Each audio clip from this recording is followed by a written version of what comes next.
This is not a conspiracy theory. Check the official website of Event 201 for yourself.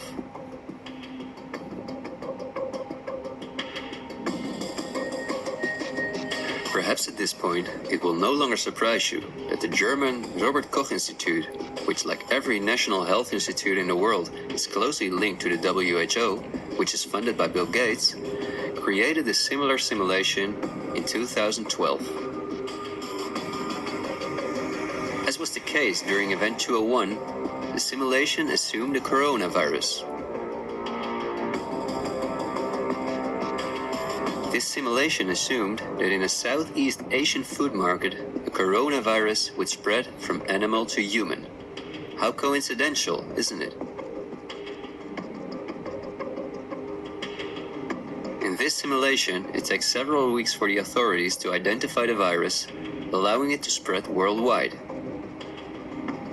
The simulation is made of the consecutive 3 years, in which there are lockdowns and economies are destroyed. But also the impact on society is simulated in all aspects, even the protests. I won't tire you with the details. In fact, you can download this analysis for yourself from the website of the German government. The last thing I want to show is an excerpt from a lecture that Belgian top virologist Mark van Ranst gave on January 22, 2019 at the Chatham House, a major non-profit organization in London, where important world leaders meet to discuss global issues. Winners of the Chatham House Prize include Hillary Clinton, Melinda Gates, and John Kerry.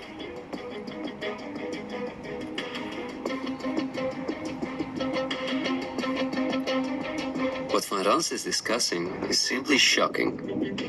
Van Ranst, in fact, explains how he has fooled the entire Belgian population during the swine flu through fear-mongering, out-of-context mortality rates, and media manipulation. He laughingly explains how he managed to impose the vaccine for the swine flu on the frightened Belgian population, a vaccine produced by the pharmaceutical companies he worked for. Thank you very much, Ab. Thanks for the invitation. And I was asked to tell you about my experiences being the crisis manager, the flu commissioner for Belgium, and highlighting the communication. And then you have one opportunity to do it right. I mean, day one is so important.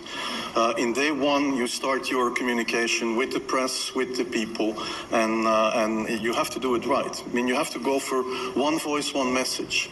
In Belgium, they chose to appoint a non-politician to do that. I mean, I have no party affiliations, and that makes things a little bit, at that time at least, a little bit easier, because you're not attacked politically, majority, minority.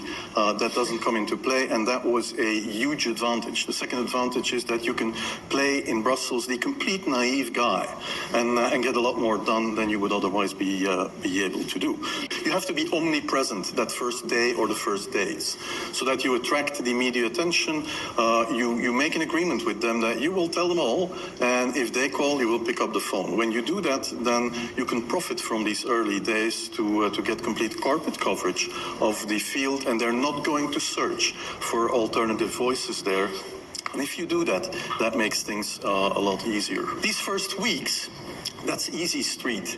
When you have no opposition and then everybody needs news and they can come to you for news, you can bring quite a lot of neutral information, and it is picked up, and it is well, the news is brought the way you bring it, and that is you can only do that in the first couple of weeks or months. And then you have to say, okay, well, we will have H1N1 deaths. Of course, that would be unavoidable. I used there Sir Donaldson's quote, where he said that in the UK, by the peak of the epidemic, 40 people would die per day at the end of the summer. So 62 at that time million people in UK, 40 deaths a day. I worked it out for Belgium. That would be 7 deaths a day at the peak of the epidemic. I used that in the media. 7 Belgian flu deaths per day at the peak of the epidemic would be realistic. That is true in every year, even interpandemically. That is very, very conservative. However, talking about fatalities is important, because when you say that, people say, wow, what do you mean? People die because of influenza? And that was was a necessary step to take. And then, of course, a couple of days later, you had the first H1N1 death in the country, and the scene was set and it was already talked about. And then you had to pick who is going to be vaccinated first. And then, well, women and children first, whatever. I mean, risk groups, they were important.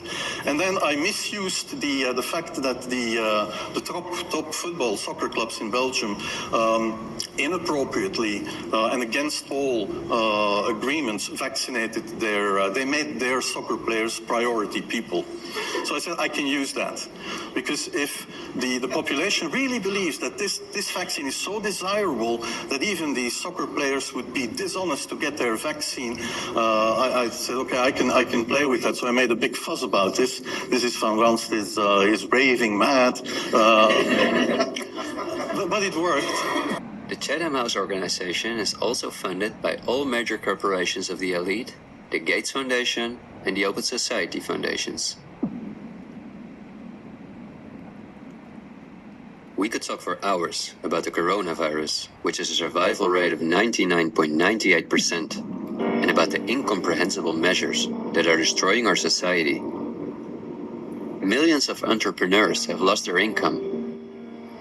Countless elderly people have died in loneliness, isolated from their families. But I think we have reviewed enough facts that put the global COVID measures in a broader context, seen from the perspective of the elite. This extremely wealthy elite, collectively of tens of thousands of billions, has no problem whatsoever with the fact that more than 40% of the world's population has to live on less than $5.50 a day, or that millions of children are dying from the drinking water contaminated by them, or from malnutrition, or by their bullets and bombs. They just want to get more powerful. The elite have absolutely no intention to share their wealth with us. In fact, they are honest about their plans to take even the last bit from us, and those plans are being rolled out as I'm telling this. The underlying motives of the elite will not be explained in this episode, because for this we have to dive into history and discuss topics that are beyond our modern rational thinking.